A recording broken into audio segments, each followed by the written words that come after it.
you very much for everybody that's turned up today. I'm honoured to be bringing you this talk today, Hidden Voices and Lost Ideas. Before I start, I want to ask you a quick question. What do you think of when you think about a computer programmer? And where did that image come from? My inspiration for this talk is a love of history and the love of the women that I've worked with. A quick agenda for today. I'm going to be talking about 10 women who changed tech, what happened and why we don't see women in tech anymore, why 1984 is a key date, and why it matters, and hopefully at the end, a Q&A. In the next few moments, I'll be introducing you to 10 remarkable women who in various shapes and sizes have changed technology. Some are well known, others are very obscure. I know it's not an extensive list, but I've only given myself 30 minutes today, so I can't cover everybody. Let's get started. Ada Lovelace. A poetess, mathematical genius, and writer of the world's first computer program. She worked with Charles Babbage on the analytical engine in 1840, and she always believed it could do more than just add numbers. We all know that Babbage just wanted it to be a number-adding machine. She was the principal translator of papers coming from Europe to be presented to the UK Parliament, and the second Tuesday in October every year is celebrated as Ada Lovelace Day, when medals are awarded to other women in technology.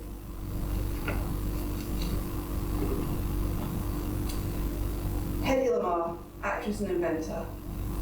A woman that I could spend more than 30 minutes talking about all on her own. Her life is one of great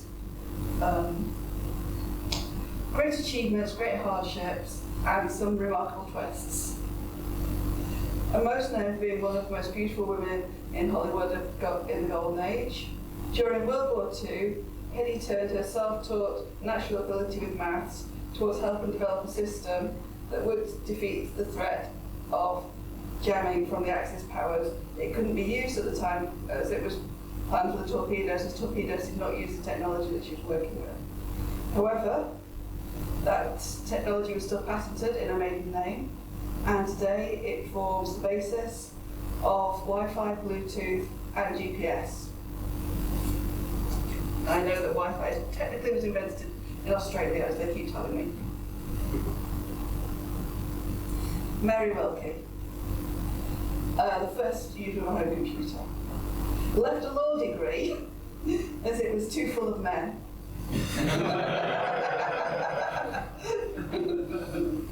to work with computers. Mary helps design the interactive operating system, LAP6, for the microcomputer LANC Link. As part of her work, Mary decided to actually see if she could set up a computer at home, and it was she decided she could set up in her living room, which is the picture you see here. This is actually her computer that she took home with her. Admittedly, it doesn't quite fit in a briefcase, but things have got to improve slowly. Her setup has been exhibited in Bletchley Park and has also been noticed in the Smithsonian.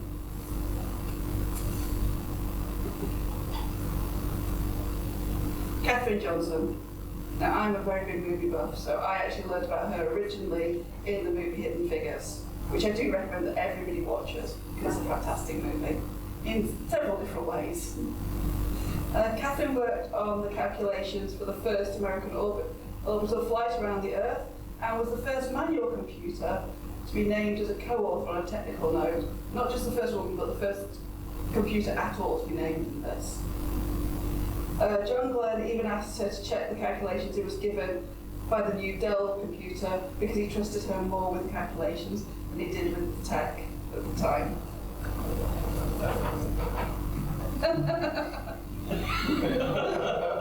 I'm sorry, I missed that one. I just said that's Dell for you. Moving on. Annie Elsley. Annie was a pioneer in her field from the start. She was one of only 4 black employees hired at a cohort of the Glen Research Centre, and she was the only woman in that cohort. Despite the double challenges of racism and sexism, she quickly proved her brilliance and became an invaluable asset to the team. Her contribution to the Centaur rocket program was key to the early space race.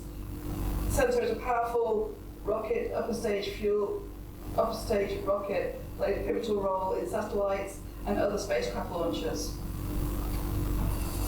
Now, one I hope everybody knows. Our Queen of Coding, Rear Admiral Grace Hopper, a pioneer in computer office science, a naval officer, and one of the most influential figures in early computer coding. Most known probably for her work when she discovered and documented a bug in the Harvard Mark II computer in 1947, documenting the first ever bug due to being a moth in the relay, which she actually stuck in her paper, and it actually is still in books from her, that found bug. She played a key role in developing the programming language of COBOL, which I am sure at some point a lot of recent Elon graduates have been cursing her name for.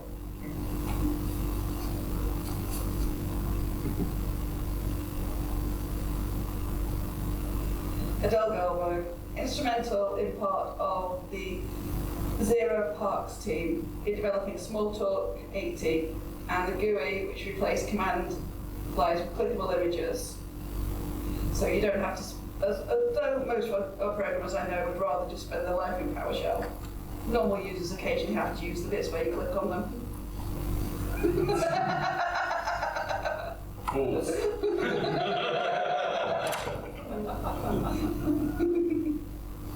Steve Jobs was so inspired as he used this as the base of the Apple Mac interface.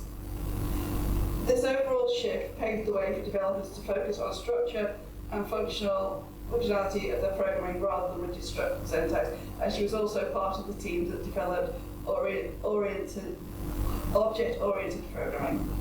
That's a mouthful some days, isn't it?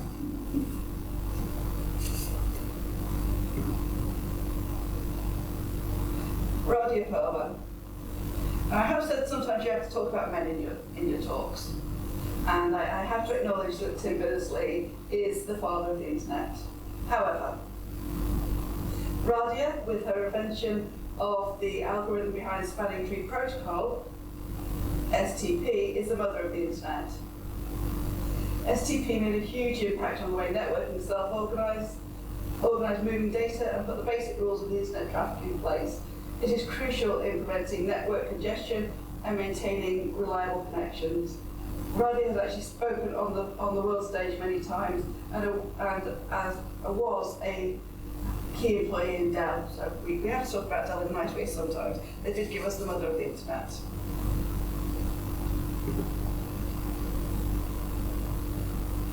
Elizabeth Jake Fienler. From 1972 to 1989, Elizabeth ran the Network Information Center in California, which played a pivotal role in shaping the early infrastructure of the internet, developing and publishing online the white and yellow pages, which are the pre-runners of Google. Her group developed the familiar domain extensions such as .com, .eu, .net and .gov, which are still used today. These contributions were fundamental in transforming and managing the way that the internet works and how information is organized. It went from a niche tool for academics to a global communication tool that we rely on today.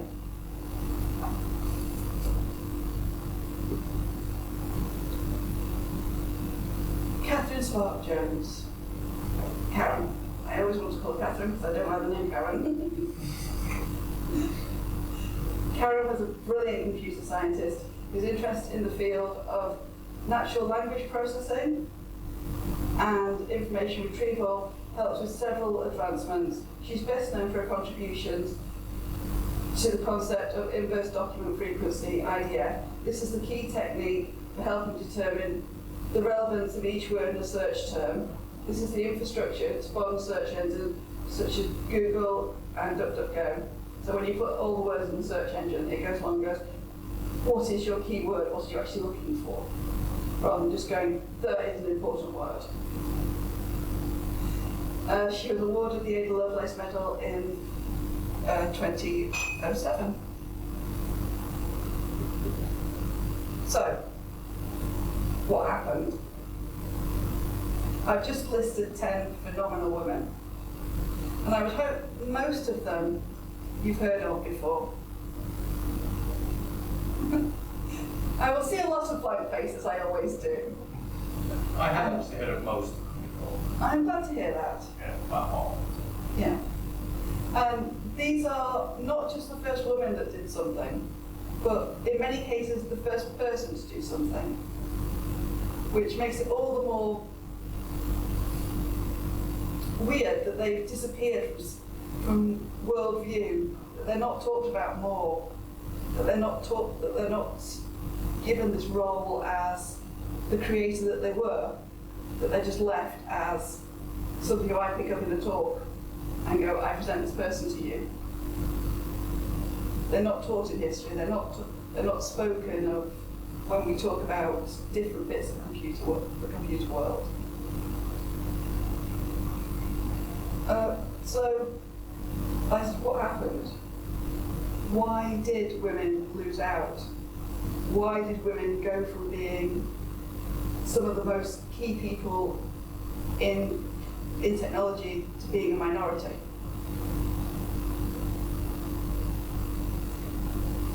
It's, in a large part, this is a constant overshadowing and minimisation, such as Catherine Johnson's fights to get credit on the paper. She was the co-author. She was the first one to do that. How many have come before her that just gave up, that just said, I don't want to do this? Or were just pushed away like she was and told, you're just a computer. You don't get, even though your mathematics has made this possible, it's the engineers that get the credit.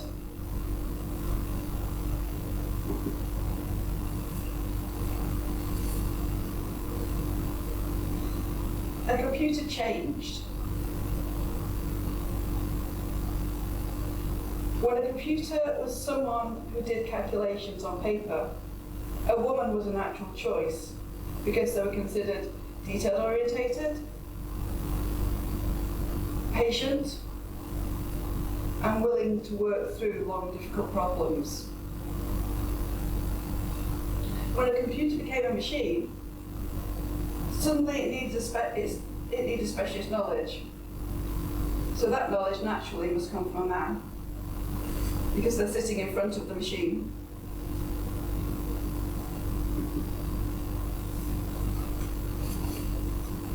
A biased and misguided study. In 1966, William N. Cannon and Dallas K. Perry put together the SDC programmer profile. It was asked by businesses to start profiling who should they employ to be computer programmers. So they went out and developed this profile. To develop a profile for the ideal programmer, the study concluded that the ideal programmer was a white man, introverted, somewhat antisocial, and disconnected from emotional and social involvement. I will say there was probably a bit of a problem with this study. As you can see, I've listed there the sample size of 1,400 people. These were all self-selected, and of the people studied, 1,200 of them just happened to be men, and 200 women. When you stack the deck that heavily in that side, what's your results as to who should be a computer programmer? A man.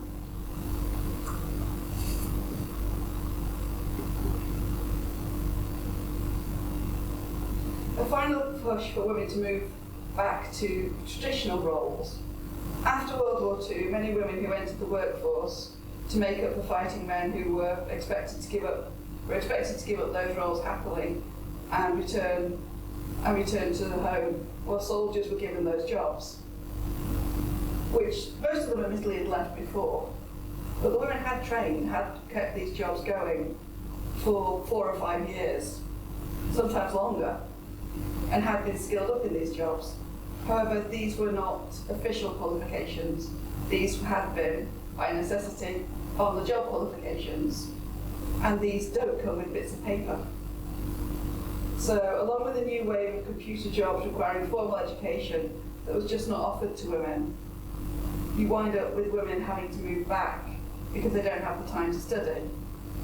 They don't have a place that is their space.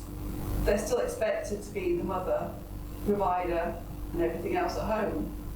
So although it would be nice to think they had time to go to university and get the qualifications that the men had, it wasn't their role at the time. So they were pushed back into the home, and they vanished from the computer world. So I mentioned 1984 as a key date. So after, I do love this as well because it's such a pretty roll, such a pretty piece of it, but yeah. My wonderful graph. As you can see, after many years of facing challenges, women in STEM were starting to pick up. I'll just move this so you can see it a bit better. So you can see here, we've got everybody here basically thinking of going into STEM of various types. And then suddenly, 1984, you get this huge drop off. And it never really picks up again. And there are several reasons for this that I think that I've identified as I've gone through looking at what's been provided.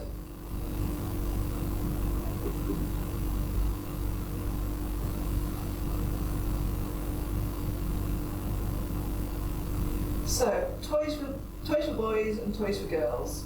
I picked 2 of the biggest sellers of the 1980s of the home computer, which is, as you can see by the way, it's very, very heavily advertised there. It's the boy and the dad that are engaging in the computer. Mum and sister are looking on adoringly. It shows you how clever he is. On the other side, we have what every girl wanted, fashion wheel.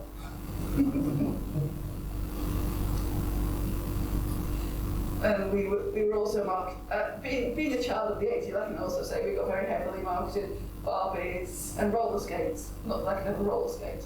My brother was much better at that. But boys it got reinforced that boys did tech, girls wanted pretty things.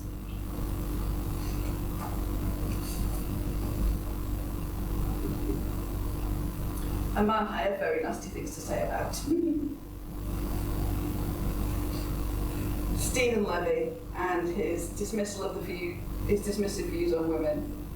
He wrote a whole book called Hackers, Heroes of the Computer Revolution, in which he decided to dismiss any contribution of women in the technical field of hacking as horribly inefficient and wasteful. Because although they did solve the problems, he believed they didn't solve it as fast, that they wasted resources when they were doing it. So obviously because they still solved the problem, probably better sometimes when the men did it, but because they didn't do it as fast as he thought they should, they obviously weren't hackers. I admit I have not read the book. Maybe one day we'll pick it up and have a look at completely what he says, but I'm... Well, hackers is incredible for hackers. Girls. I mean, you do it as the criminal aspect, like the risk aspect, but men are much more prone to risky and or criminal behavior. Yeah. Is that based on your personal experience? Based on my experience today.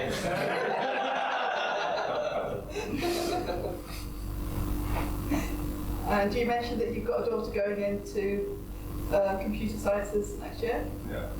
Hopefully she's not going to MIT or the University of Southern California.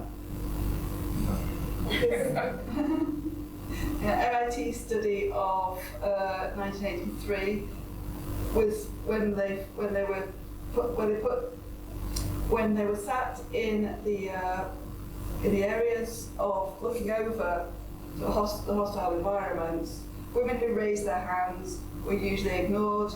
In group projects, they were talked over, and it just pushed them further into not making contributions and not raising their hands to ask questions. That's the thing, isn't it? Because I did the tech focus, you know, the names, right? There's never been very good enough. That's totally fine. Yeah. I don't understand it.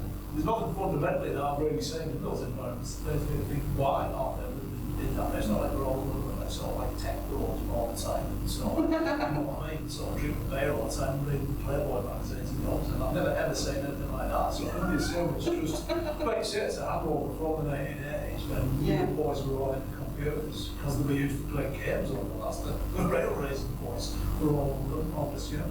Yeah. Like, as you mentioned Playboy magazines, which is my next subject. Yeah. That friend of mine, James. The University of Southern California, entry-level computer science class used the image of the Playboy model, Lena Soderbergh, to teach converting from physical images to digital bits, just so you could really get up close and personal with all the bits you really wanted to see. But you talk about, I mean, that's the 1980s, and I can say that even I once had a bit of a disagreement with a developer I was working with, even a couple of years ago, and he didn't like my code. His comment to me, to belittle me, was, "You're just a diversity hire." Yeah. Why should I listen to you? You're just a diversity hire. He was in a bad mood. He didn't think about it. At least I hope he didn't think about it. He probably was thinking about it all the time in his head for that to come out then. Probably, yes, unfortunately. If anybody ever gets it's diversity, I mean, it's the one just over the head of MI5. We actually looked at that, say, she's like a fantastic spy. Like, she's totally distinctive, being a spy, and has been for years and years and years and years. The Lord of DJ reaction better than I just do it. Do you know what I mean? There's no screw up, it's got, and you should be looking at our sort of career rather than just looking at her as one. If you looked at our SAB and it had nothing on it, you could maybe say, okay, you know, better say that. You can't deny it. You look at her career path that she's eminently probably the best person for the job. Yeah, and if she was a man, nobody would have questioned that. Exactly. But unfortunately, she comes with breasts and the wrong bits between her legs. So, why it matters. It might be easier to just consider that it doesn't matter. It's always going to be that way. There are an equal number of men and women in computing. It's not the only profession that suffers from gender imbalance. Nursing. There are far more women in nursing than men have ever been in nursing. Primary school teaching. There are far more women primary school teachers than men. But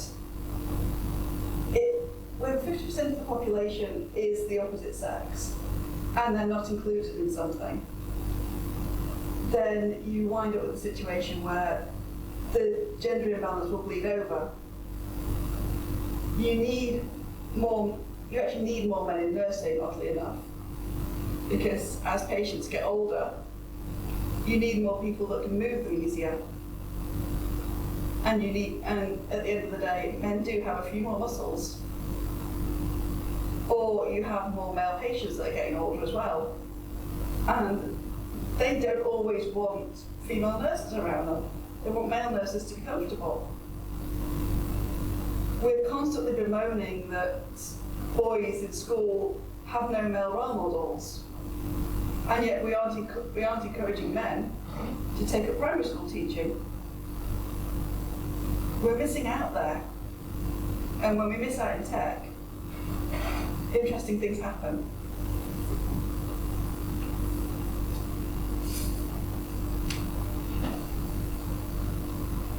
So having a limited group of people to pull from gives a limited viewpoint. Sorry, I'll just move here so you can see. Oh, you're fine. will not try and pronounce Joe's surname because I can never do it properly and I can never do it justice.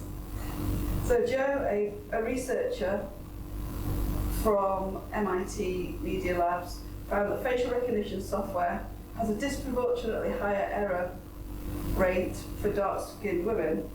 It is as high as 34.7% for dark-skinned women compared to 0.8 for white men. That's quite a gap, and it makes you question how the software was trained. The two pictures on the other side of the screen there. Can I tell you that's the same person? Because it is.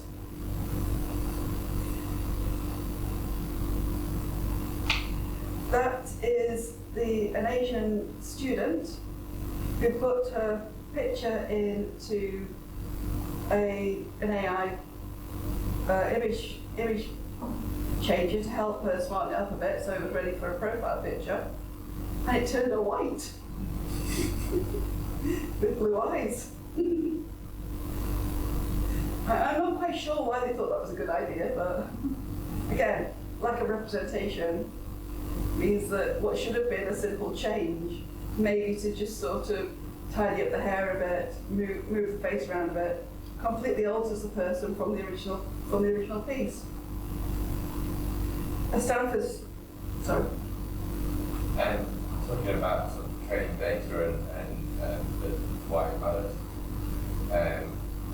women in car crashes are more likely to be injured. Yes. Because all of the safety stuff was designed around male bodies as the... And pregnant women are 3 times as likely to have more severe injuries than non-pregnant women, because belts were never looked at how they should accommodate pregnant belly. Specific cars of women. Nice pink ones. with the big sign saying "woman driver" on board. I just want a self-driving car. I don't want much else in my life. A Stanford study in 2020 showed that there is up to a 13% error rate for female voices in common voice apps compared to male voices, which I know every time I try and use Siri. Siri will respond when I sneeze. Siri will not respond if I ask it to set a timer for me. So what's this case just because of the data sets, those things have been shared on, they're overwhelmingly male? Yes. Overwhelmingly male, overwhelmingly white male. Now I know why Siri doesn't listen to me either. Yes, try using it when glass black. They all take the mic out of me at home. Yeah, Alexa doesn't listen to my wife. Yeah, oh, I'm so glad because I get so much stick over that. Another year. So, what's the benefits of actually having a more diverse workplace? The McKinsey 2020 report revealed that companies with a higher gender diversity are 21% more likely to outperform their competitors in profitability, which is a good bottom line for a company. You can say, look, our profits go up when we get more women in, or when we get more men in, reverse. Again, McKinsey and Company in 2018 were looking at companies that were at the top of everything, and for gender diversity, and 25% are more likely to have above average profitability there again. So it's all about the profitability, the bottom line. If you want to encourage your company to employ more women, tell them it's more profitable for them. As well as the 2017 study by Harvard Business Review found that focusing on gender diversity and inclusion has a better return on such things as employee satisfaction and higher retention rates, especially among the female employees. If you feel like you're listened to, then there is a 50-50 that you're going to actually stay in your job, and your job is going to support you. I'll leave you with a quick quote. Girls are capable of doing anything men are capable of doing, and sometimes they have more imagination. From Catherine Judd. Thank you for your time. I do believe at the moment that this is broken, so I can't ask you to scan it.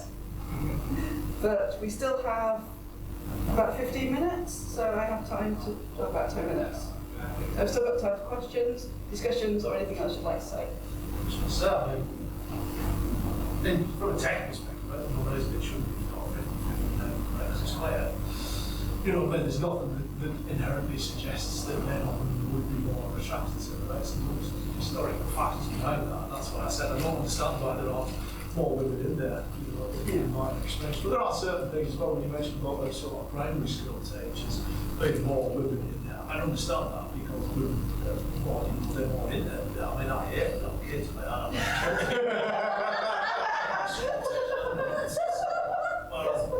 you know, like, without not sound sexist and sort of genuinely joke or anything like that, but my wife loves babies now. I hate them, right? And that's what we just did.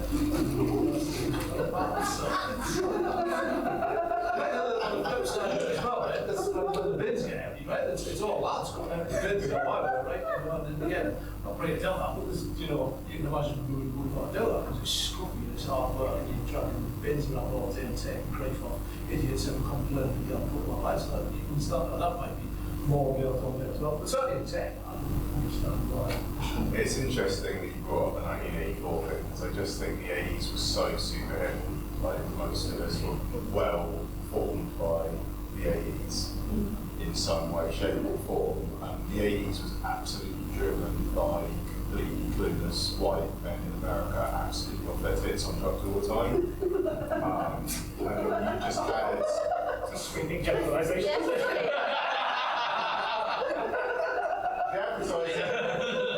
All toys in the 80s were off the back of American marketing engines, right? And it was basically all white men trying to push certain narratives, like all of the big toy lines, where it was all for, it was very specific. It was either for boys or it was for girls. Nowadays, you still have pink aisle and blue aisle. Yeah. And so I work for Microsoft, and we are, of course, at the moment, all over as featured PMs to design stuff with AI, Copilot, and lots of things. But we all have to go through a lot of training in order to make sure that anything that we're designing doesn't suffer from some of the problems that you've outlined in your talk today about all the training data and how things bias get created. So, and also Microsoft is one of the better companies in the world in terms of diversity. So 50% of my colleagues are women who are the devs and the product owners. So I know that's not the case for all companies, but maybe it might be nice to hear that there's at least one that I think is doing very well. Yeah. And your colleague also created like a nice paper called e-learning stuff in AI. Okay. It's more presentation in the paper on that, which is interesting to see because you could leverage that to retrain the AI to basically to learn some mistakes from history. Yeah, that's cool. Yeah, not people looking on that because AI in a lot of cases just looks at data and just conclusions based on that. So some of the conclusions you get from data they find is quite uncomfortable.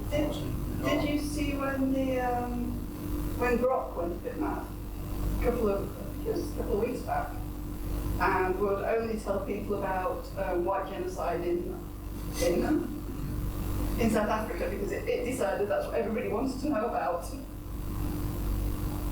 Just random Twitter. What was the Microsoft one that went completely insane before AI became a big thing? Tesla? This is in like 2017, and they turned it on, and they hooked it into like Twitter or something, and about 12 hours it just started. Oh, yeah. Yeah. Ideology and just. Yeah, so you really have to put guardrails around how data is ingested, because it's not just looking at data, right? And you can, if you want to, sort of control for those kind of things. But yeah, if you just go, hey, look at the internet, it's not going to get a good impression. So I think I said to you earlier, I do careers days at schools. Yeah. And I just rock up with some computers in pieces, and kids come and they say, ask me what I do, and I tell them, and then they say, this is how I started, I built a PC. And the lads will come and you give them a round stick, and I say, where's that fit? And straight away, the guys pick it up and they go, just start trying to jam it in places. They don't really look. Every single female that comes up, I hand this thing to, they look at it and they go, okay, then. That's sledgehammer. No matter how many times I put things in a place where I know they're going to be, I will still ask my wife where it is because I've already looked in that place. And then she goes and she says, yes, right there. And I've already been there with you. So I don't know what that is, and I don't know what you can call that. But women do things differently. But for me, I call it embarrassing. Because I have to do it as well, it's really annoying. I get my husband to do that for me. Oh, nice. I go and I look and I go, where the hell is it? He's like, See, I get started making sure that I'm really look thoroughly.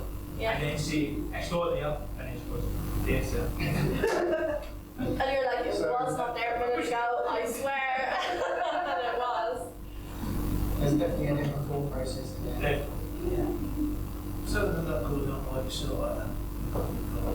it's kind of like essentially national level especially when it's supposed to risk taking themselves in dangerous situations, whereas women are more inclined towards it and also like protecting less risky investments. So kind of personally I suggest that's why women don't succeed in like sort of Fortune 100 CEOs because they're not willing to go and do stupid things. You won't apply for a job unless you think I can actually do that job. It's just You, about I won't go. Yeah. I won't go to you and go. Maybe I'm good at that. Can you give me a chance? I would never do that. It is a woman's do mindset it. that when we get into things like I have coached women who are coming up to applying for jobs, Yeah. and part of it is looking at the job spec and then going, I can only do 70% of this, but that's enough. 100% correct. Yeah. Yeah, I was going to say, I've seen data in a couple of studies that basically show every time that way more men would apply less qualifications. They can do 20%. They're like golden. I should still only do 20% after, you know. But you get away with taking a huge risk on something, and then if it pays off, you know, you're the king of the hill. Yeah. But I don't think anybody say that everyone is the same, right? The point is that the diverse viewpoints into whatever we're doing has a positive effect. Always. Yeah. Always. Different viewpoints. And yeah, I do agree that Siri hates anybody with a female voice. And Alexa. I haven't got an Alexa, so I've not tried that, but yeah. I've been cooking pasta, I've been shouting at Siri, so give me a time of 15 minutes, and I sneeze, and he goes, what do you want? And she's like, I sneezed. But even in the EUC space here, coming to these events for many, many years, I don't see an uptake in more women coming into this space. It's generally me and two other women at any of these events. I would actually work follow and say, I'm thinking you Jim. So I was going to Yeah. sort of say that. So I think that EUC as a technology space generally trends older than a lot of other tech. Yeah. And any problems that, in fact, like you were saying from the 80s, they kind of like, the EUC industry got formed, what, 25, 30 years ago? And we all see the same faces, right? At all of these events. And we don't get a lot of new people come in. Maybe if it was an area of tech that was cooler or more attractive to younger people, then it might be more easy to change the dynamics. But I think we're a bit stuck. You're still doing a lot of cloud stuff, which is the new forward-facing stuff. Yeah, we're not doing we're doing like the stuff for people work, you know, like delivering Windows apps to users and stuff like that. The humans these days, you know, like sort of cloud database services and microservices and all that sort of stuff. Yeah. Infrastructure automation and all that. Right, which is bad. I think what they're trying to say is that when I went to Durham University on Saturday to a computer studies talk about that thing, it's the first one ever that there has been more female students in the talk than male. That's really good. Yeah. So hopefully the trend is starting to. Slightly, yeah. I think we have to wrap up this time, but Have some food, yeah, Yes. that's pretty good. Thank you very much, everybody.